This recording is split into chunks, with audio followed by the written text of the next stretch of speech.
Night 11, Eugene, September the 12th.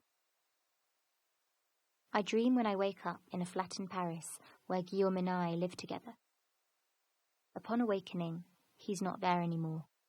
He left without telling me anything.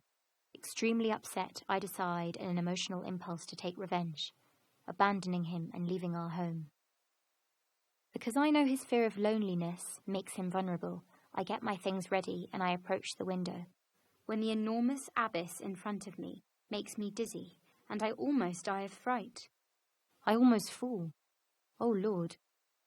I approach the window again, this time more cautiously. It is higher than I thought. The avenue looks crowded with people. It must be a manifestation, I think, since today is the 1st of May. A building in front of me catches my attention due to the facade design and the way it is decorated. I wonder what kind of building it could be.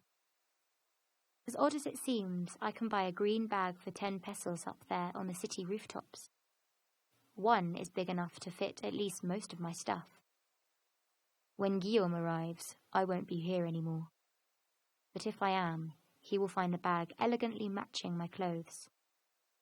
This time, I am well dressed to leave the relationship, reflecting a higher state of mind. I am walking down the street in the shade, because the sun tires me out. The city I walk in my dreams now reminds me of Valparaiso. I come across a building with the sign of an Italian restaurant named Pablo. There it is. It makes sense to me. I remember I was told this Italian restaurant is the best in town.